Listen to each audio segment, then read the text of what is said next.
हर गांव में सरकारी नल लग गए हैं, बस हमारा ही गांव है जहां कोई नल नहीं लगवाता। वोट लेने आ जाते हैं पर तरक्की के समय खाली अंगूठा दिखा देते हैं।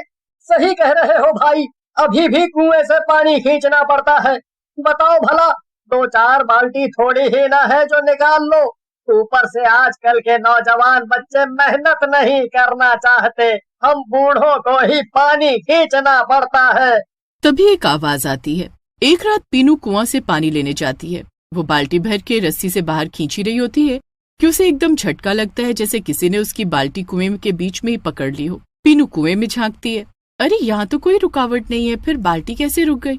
पीनू जैसे ही फिर से बाल्टी खींचती है, बाल्टी फिर अटक जाती है और साथ ही एक डरावनी आवाज आती है, पानी चाहिए तो खुद अंदर आकर लेना पड़ेगा। पीनू अब थोड़ी डर जाती है। वो हिम्मत बांधकर दोबारा कुएं में झांकने लगती है तो उसे एक डरावना चेहरा दिखता है, एक भयानक भूत। भूत को देख वो सहम जाती है और अपने उल्टे कदम पीछे आने लगती है। तभी भूत बाल्टी को अंदर की तरफ जोर से खींचता है और पीनू रस्सी समेत कुएं में खींची चली जाती है। अरे बचाओ कोई, भूत भूत, कोई बचाओ! तभी एक जोर की आवाज आती है। आवाज सुनकर पड़ोस वाले कुएं के पास आते हैं। एक पड़ोसन कुएं के अंदर झांकते हुए आवाज लगाती है, पीनू, अरे पीनू, क्या तुम मुझे सुन पा रही हो? पीनू सब सुन पा रही थी। उसकी आवाज कुएं से बाहर नहीं आ रही थी। अब उसका गला भी बंद गया था और देखते ही देखते पीनू लोगों को दिखना बंद हो गई।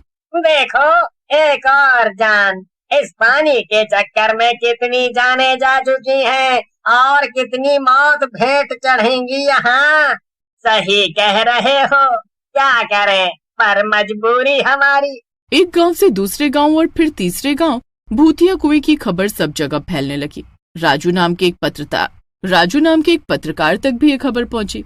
अरे काका, ये कुएं की कहानी सच है क्या?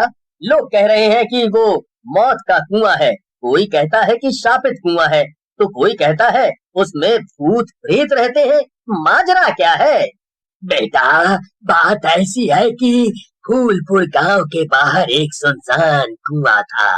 इसके बारे में कहा जाता था कि वहां से रात में अजीब आवाजें आती हैं। लोगों ने कई बार कोशिश की कि उस कुएं को बंद कर दिया जाए, लेकिन जो भी ऐसा करने जाता वो या तो गायब हो जाता या पागल होकर लौटता।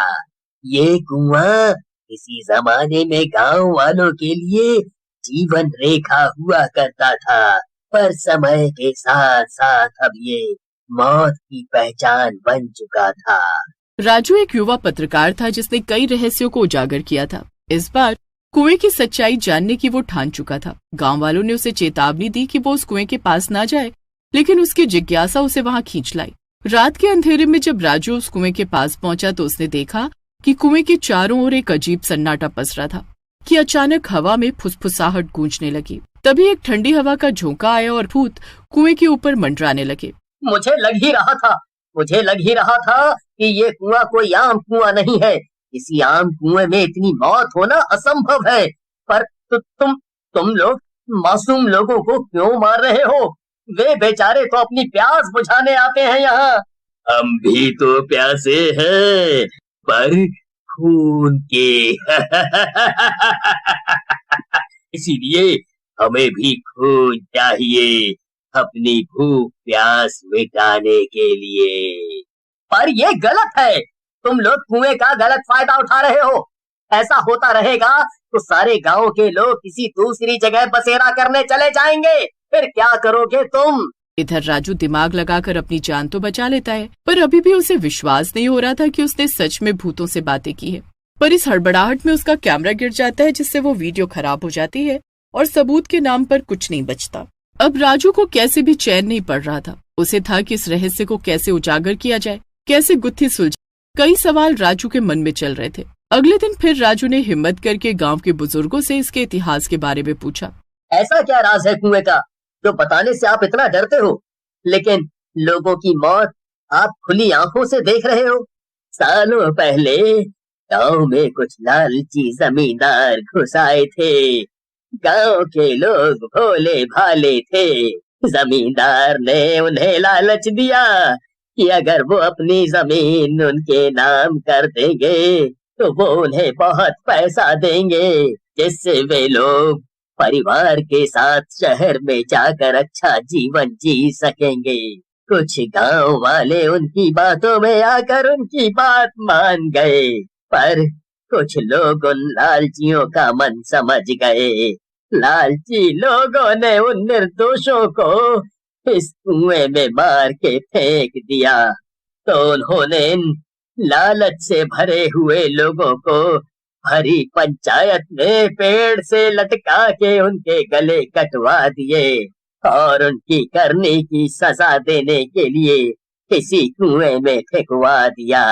शायद ये बुरी आत्माएं उनकी आत्माएं ही हैं। अगर आपको ये बात पता है तो गांव वालों को सतर्क क्यों नहीं करते? लोगों को मरने क्यों दे रहे हो? पानी का एकमात्र सहारा यही कुआं है। हम कुछ नहीं कर सकते, कोई और रास्ता भी नहीं है। राजू अब बहुत परेशान था कि कैसे भी करके उसे इस राज से पर्दा उठाना पड़ेगा और गांव वालों की जान भी बचानी पड़ेगी। लेकिन सबसे बड़ा सवाल था कि कैसे। उसने गांव के पुजारी से संपर्क किया जो इस कुएं की सच्चाई से वाकिफ थे। कई पन्ने पलटने के बाद उन्हें एक उपाय मिला, पर राजू ने तय किया कि वो खुद इस अनुष्ठान का हिस्सा बनेगा। चाहे जो भी हो, वो इस केस को सुलझा कर ही चैन की सांस लेगा। धीरे धीरे मंदिर में ही कुछ बहादुर गांव वालों को बुलाकर सारी कहानी समझाई गई और प्लान बताया गया।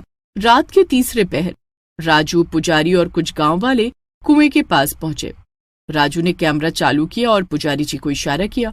पुजारी ने पहले तो कुएं के चारों तरफ पवित्र भभूत का गोला बनाया और उस कुएं को उस गोले के अंदर ही बांध दिया।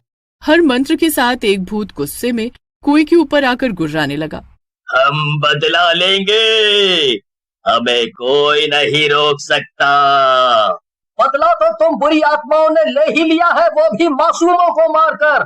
नियत तो तुम्हारी बुरी थी, पर भुगतान इन बेचारों को करना पड़ रहा है। तुझे क्या लगता है ये सब करके तू बच जाएगा, या ये सब बच जाएंगे? यहाँ की जमीन, यहाँ के घर, सब कुछ हमारे थे और रहेंगे। मरने के बाद तुम भूत इस कुएं में सालों से हो, और इस गांव की जमीन से तुम्हारा क्या लेना देना है? अगर तुम लोग चैन से रहते तो इस जीवन में ना सही, भगवान तुम्हें दूसरी योनि में जिंदा कर देते। पुजारी जी, चाहे जो हो जाए, अनुष्ठान नहीं रुकना चाहिए। यही हमारे पास आखिरी मौका है। अगर आज हम चूके तो बहुत कुछ खो देंगे। अनुष्ठान पूरा होते ही पुजारी जी ने इशारा किया और राजू ने हिम्मत जुटाकर पवित्र जल कुएं में छिड़का। तभी एक तेज रोशनी चमकी और आत्माएं तड़पने लगी। गांव वालों ने मिलकर उन मृत आत्माओं के लिए प्रायश्चित किया और उन्हें विधिवत मुक्त करने का अनुष्ठान पूरा किया। जैसे ही रोशनी कुएं को चारों ओर से घेरने लगी, आत्माएं तड़प उठी और सुबह होते होते कुएं से सारी डरावनी आवाजें बंद हो गईं। राजू को भूतों की कहानी जानकर एहसास हुआ कि गलत तो उनके साथ भी हुआ है, पर सच यही था कि अब वो मुक्त होने चाहिए। फिर पुजारी ने उन भूतों पर और कुएं में भभूत डाल दी और पवित्र लाल धागे से उस कुएं की दीवारों पर बंदिश बना दी। पता नहीं आपका शुक्रिया कैसे करें। आप नहीं आते तो आज ये गांव शमशान होता।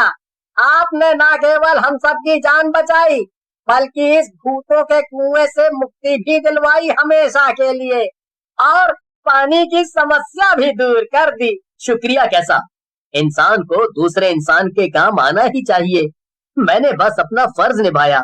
फिर अगले ही दिन से नल लगाने का कार्य शुरू हो जाता है और पानी की समस्या खत्म होती है।